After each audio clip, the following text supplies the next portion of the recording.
श्री राम जय राम जय जय राम, श्री राम जय राम जय जय राम, श्री राम जय राम जय जय राम, श्री राम जय राम जय जय राम। बोलिए सब रामचंद्र महाराज जी की जय।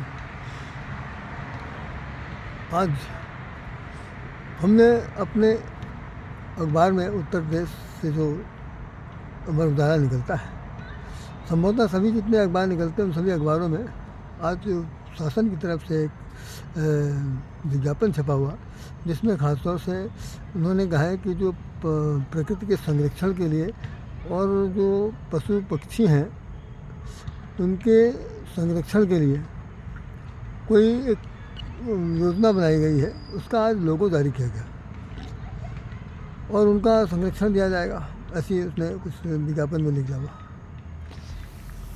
मैं उस विज्ञापन को पढ़ने के बाद मैं ये सोच रहा था कि मैं दो शब्द कहूँ, लेकिन मुझे समझ में नहीं आया। इस वक्त जहाँ मैं बैठा हूँ एक बड़ा उद्यान है और उस उद्यान का सायकालीन समय भी है, ज़्यादा कुछ तो बड़ा नहीं किया जा सकता, लेकिन इतना बता रहा हूँ मैं कि पशु पक्षी जिनको भगवान ने पंख दिए हैं,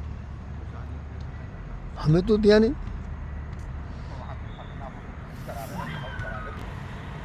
देखिए, पंख तो हमें दिया नहीं, न पंख आपको दिया। पंख तो उन्हें दिया है जो निश्चित रूप से पक्षी हैं, जो गगनगामी हैं, नभगामी हैं, जो धरती से आकाश तक उड़ने की छलांग लगा सकते हैं और उसकी दूरी नाप सकते हैं। हमारे अंदर वो क्षमता नहीं है, हम ऊपर तक उड़कर नहीं जा सकते, लेकिन वो जा सकते हैं। कुछ जलचर हैं, कुछ थलचर हैं, पक्षी हैं, चलते हैं, कुछ थोड़ा बहुत उड़ रहते हैं, लेकिन विशेष पक्षी कुछ हैं जो आकाश में ही हमेशा भ्रमण करते रहते हैं और यदा कदा आकर के किसी हेड़ पेड़ पर बैठ जाते हैं। तो मैं सिर्फ इतना बताना चाहता था, ख़ास तौर से, ज़्यादा तो मैं अभी नहीं बोलूँगा यहाँ पर, सिर्फ इतना ही मैं बताना चाहता हूँ कि खास ये जो पक्षियों को भगवान ने पर दिए हैं, पंख दिए हैं, ये काटने के लिए नहीं दिए, इनको पालतू बनाने के लिए नहीं दिया गया। बहुत से घरों में मैं जाता हूँ, जब देखता हूँ कि तोता जो है पिंजरे में बंद है, तूती पिंजरे में बंद है, बहुत सारे कुत्ते से पालतू कर दिए गए। और मैं चौपाए जानवरों की बात मैं नहीं कर रहा हूँ, मतलब जिन्हें भगवान ने पूर्ण स्वतंत्रता दे रखी है, वो कहीं उड़ जाएँ, किसी डाल पर चले जाएँ, कहीं बैठ करके अपना दिनचर्या निभा सकते हैं। उन लोगों को पकड़ करके लाना और ला करके जेल की तरह से अपने घर में बांधना और उन्हें अपने अनुसार खाना खिलाना कि भाई हम अपने अनुसार से पढ़ाएंगे, पढ़ो रे पट्टे सीताराम। अब पट्टे सीताराम पढ़ेंगे, उनको हम खीर पूड़ी भी खिला रहे हैं और लाल मिर्चा भी खिला रहे हैं, तोते को खिलाया जा रहा है। तो चाहे सोने की पिंजरे में बंद रखिए, चाहे चांदी के पिंजरे में बंद रखिए, जब वो मौका पाएंगे, जिस वक्त वो पिंजरे के बाहर आएंगे, तो उन्हें ज़िंदगी का असली मतलब मालूम पड़ेगा। हम लोगों के जीवन में भी एक है जिसका नाम आत्माराम है, जिनको तोताराम भी कहते हैं। यह भी शरीर रूपी पिंजरे में बंद है और बंद रह करके भी वो हमारे इस शरीर से कोई मोहब्बत नहीं रखता, कोई मोहब्बत नहीं रखता। जिस दिन ये आत्माराम इस शरीर से निकलेंगे, उस दिन पलट कर इस शरीर में दोबारा नहीं आएंगे, कभी नहीं आएंगे। हमने भी इस पर एक बात लिखा, जा दिन मन पंछी उड़ गई हैं, सूरदास जी ने लिखा, जिस दिन ये मन रूपी पंछी इस धरती से इस शरीर से उड़ जाएगा, तो सबसे बड़ी बात ये होगी कि समय पात धर गई हैं। ये सूरदास जी लिखते हैं, जा दिन मन पंछी उड़ गई हैं, तादिन तेरे तर तरबर गए समय पात धर गई हैं। रायश्याम ने लिखा कि जा दिन सुगना तन से गई हैं, तो क्या होगा? तो जगत बंधु भौचक हो तक हैं, जगत बंधु भौचक हो तक हैं, सुख बुगाए कुछ कहिए, जा दिन मन पंछी उड़ गई हैं। ये तो मैंने बात पंछी की बताई। पंछियों के संबंध में यही मेरा कहना है कि उनको बंधक ना बनाया जाना चाहिए, उन्हें उड़ता पक्षी छोड़ दीजिए। हमारे यहाँ ऑफिस के अंदर एक सज्जन काम करते थे, जब कोई श्रमिक या कृमि या कोई ज़्यादा एक्टिव दिखाई पड़ता था तो उनके अंदर में एक बड़ी जेलसी होती थी। तो वो चलते फिरते, जब उनका संबंध प्रबंध तंत्र से ज़्यादा था, वो मुँह लगे हुए थे, तो अक्सर वो कहते थे उस आदमी के लिए कि ये बहुत उड़ने लगा है, अब इसके पर काटने हैं। मैं एक दिन उनके बगल से गुजर रहा था, मैंने सुना कि भाई वो कह रहे थे कि भाई इस आदमी के उड़ते हुए कि पर काटना है। तो मैं उत्सुकता बस उनके पास गया, तो उन्होंने कहा यहाँ जितने भी आदमी काम कर रहे हैं 450 में कैसे कौन सा आदमी ऐसे हैं जिनके पास पर है। तो वो मुझसे पूछने लगे कि राय श्याम जी आपको क्या इससे उत्सुकता है, आप ऐसा क्यों पूछ रहे हैं। हमने सिर्फ कहा कि मुझे ऐसा लगा कि भाई यहाँ पर कोई पंछी भी है जिसके पर काटने के लिए आप तत्पर हैं और बेचारा वो अभी तक सामने पकड़ में आया नहीं। तात्पर्य क्या है कि वो भाग्य से भले ही उत्थान की ओर सोच रहा हो, लेकिन नीचे जो बैठे हुए जो लोग हैं जो नहीं उड़ पा रहे हैं उसके समान, तो वो उसके पर काटना चाहते हैं, मतलब उसकी उन्नति में प्रकृति में बाधक है। मुझे आंतरिक रूप से बहुत कष्ट है, दया आती है। मैं कहना चाहता हूँ उन सभी लोगों से जो पशु प्रेमी हैं, पक्षी प्रेमी हैं या जो भी हैं, उन लोगों को ये विचार करना चाहिए कि भगवान ने जब इतनी स्वतंत्रता उनको दे रखी है तो उनको स्वतंत्र बनाने का अधिकार आपको किसने दिया। इतने बड़े बड़े आज निकला है, करोड़ों रुपए की लागत से कार्यक्रम किया जाएगा, मुझे बहुत अच्छा नहीं लगा। और घरों में होता है, पहले एक ज़माना था कि 20वीं सदी में जब ये मतलब मुग़ल पीरियड भी रहा होगा और साथ साथ ये अंग्रेज़ों का राज था, तो उसमें जो मुसलमानों के घरों में बहुत सारे ऐसी हरकत होती थी कि जिनमें कहने के लिए तो यही था कि कुछ भी नहीं, लेकिन उनके घरों में तोता और मैना नाम के पक्षी पाले जाते थे। तोता तो बेचारा बोल नहीं पाता तो उसको सिखाना पड़ता था, लेकिन उसके बारे में बताते हैं, मैना के बारे में, कि वो बहुत जागरूक होती थी। जैसे CCTV कैमरा आज है, CCTV का जो कैमरा चलता है घरों में, सब जगह घर पर लगाया जाता है, आने वालों को जाने वालों को देख रेख करता है, ऐसे मैने का बड़ा काम था। मैना जो था वो मैनी दोनों रहते थे, तो वो घर में कौन आया कौन गया इसकी पूरी जानकारी रखते थे। और वो जब वो घर का मालिक आता था तो उससे कहते थे आज वो आए रहे, आज वो आए थे और कुछ कह रहे थे। तो क्या कह रहे थे, कौन आया था, इस पर जो है मालिक जो है सनक जाता था। तो वो अपनी पत्नी पर, अपनी प्रेमिका पर शक करने लगता था कि भाई देखो ये पक्षी जो बोलता है वो भी बता रहा है कि घर के अंदर क्या हो रहा है। इतनी बड़ी जासूसी थी। और वो उसका नाम ऐसा रखा जाता है जैसे गॉड गिफ्टेड है कि मैना। जब उससे पूछा जाता तुम्ही ने तो कहा क्यों आए थे, तो वो कहता था मैना, मैंने नहीं कहा। तो किसने कहा, मैना, और मैना ही कह रहा। तो जरा देखिए बैंक कितना है कि जो मैना है वो कह रहा है और कह रहा है मैं नहीं कह रहा। और उसको रखा जाता था। तोते को तो लोग तोता तोती को पालते थे ऐसे करने के लिए। हमारे घर में माता जी ने कई बार अपने छोटे तोते को खरीद कर लाती थी, पिंजरे में बांधती थी। तो वो तोता भी बोलता रहता था कि टर करके बोलता था। कोई आ गया या हमारे घर का संदूक कहीं बच गया, कुछ हो गया, तो वो बहुत तेज़ चिल्लाता था। हम माता जी से अपने कहते थे भाई इसको हटाई छोड़िए, क्या बकवास इसे पाल रखा है। तो रामचरितमानस अगर आप पढ़ें तो रामचरितमानस के अंदर ये लिखा हुआ है, मैं कह रहा हूँ कि बालकांड से लेकर के उत्तरकांड तक 7 कांडों के अंदर हर 10-5 चौपाई के बीच में पक्षियों का विशेष रूप से जिक्र है, भरा पड़ा है पक्षियों के। क्या मोर है, क्या पपीहा है, क्या कोयल है, क्या क्या कहना चाहिए सारस है, बगुला है और कौवा है, ये और इसके अलावा जितने और भी उड़ने वाले जितने पक्षी हैं उन सभी पक्षियों का उसमें जिक्र। जानकी जी ने भी अपने तोता पाल रखा था। जब वो विदा होने लगी तो तोता लोग रो रहे थे। सीता जाए ये लिखा हुआ, सीता जी ने जिनको पाला था वो सब रो रहे हैं कि जानकी जी चली गई, हमारा देख कौन करेगा। तो इतनी मोहब्बत करने के बाद एक तोता तोती को जाने वाले की प्रतीक्षा में, जाने वाले के साथ सम्मोहन में इतना दुख हो रहा। और अगर उसकी वास्तविक जीवन को देखा जाए तो उसे अगर न बांधा होता तो कितना स्वतंत्र होता, कहने की बात।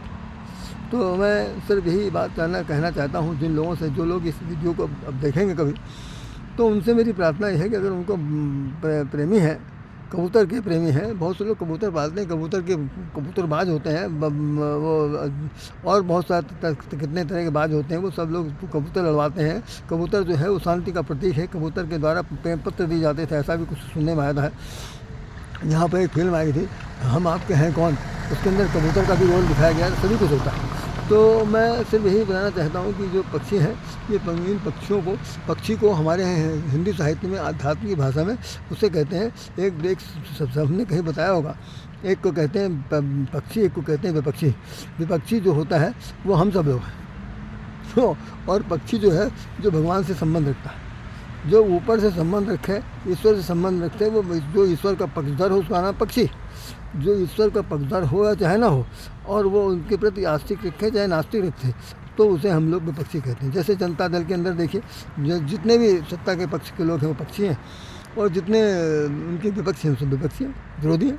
तो ये पक्ष और विपक्ष का जो तात्पर्य बना हुआ है, उसमें पक्षी शब्द कह करके ये साफ साफ कह दिया गया कि ये आदमी सात्विक है, तत्व सात्विक गुणों से ओतप्रोत है, भगवान का भक्त है, भगवान के पक्ष में जाएगा। ये नीचे से ऊपर उठना जानता है, नीचे से ऊपर उठना जानता है, उड़ना जानता है।